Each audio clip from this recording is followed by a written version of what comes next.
We all know you as Tara, the grand makeup artist, the entrepreneur. But before that, you are a trained lawyer.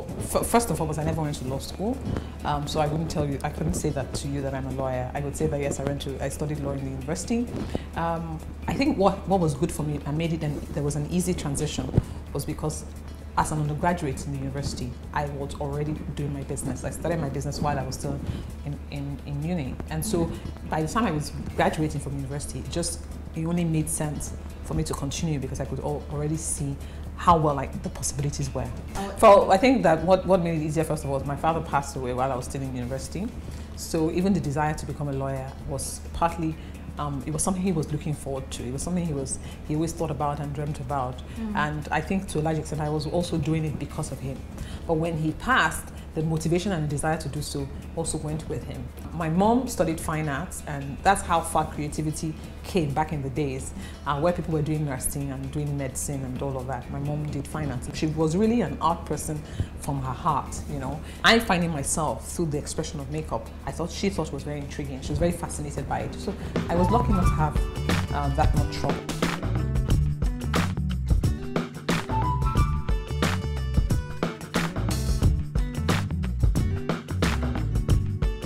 Brides even get their makeup done in those days? Well, their aunties did the makeup, or their older sister did the makeup in most cases, but most of the time it was aunties that did the makeup. And then in some cases friends.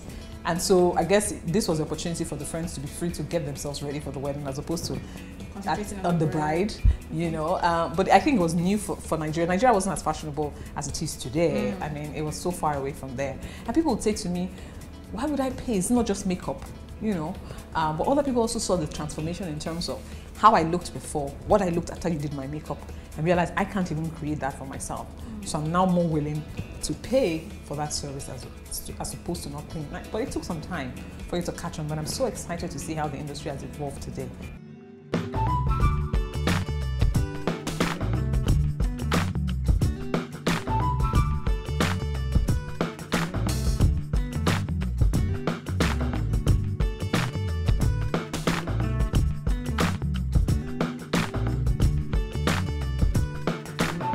Some of the challenges we faced, whether it's in terms of how do we ensure that you have Taras all over Nigeria, where a customer calls you for the daughter's wedding in Kano, and on the same day, somebody else calls you in Port Harcourt.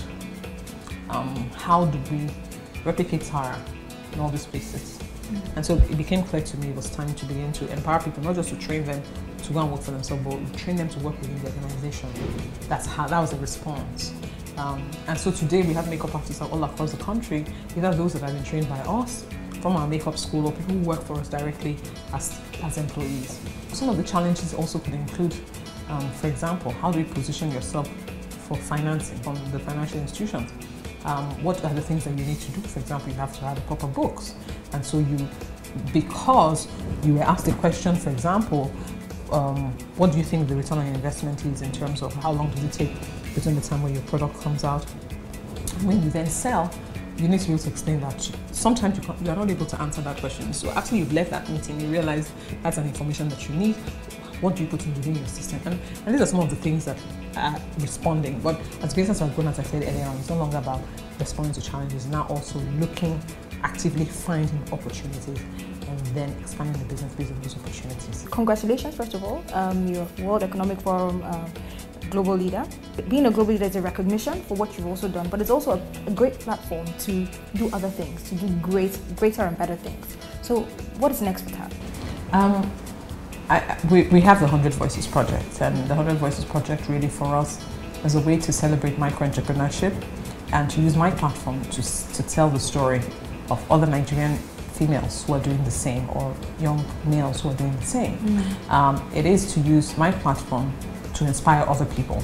And I've come to a stage where I've been in business for 15 years. The people who are just starting today, who have only been in business for 2 months, some of them who have only used 5,000 to start their businesses, but they don't think that they can go beyond this level.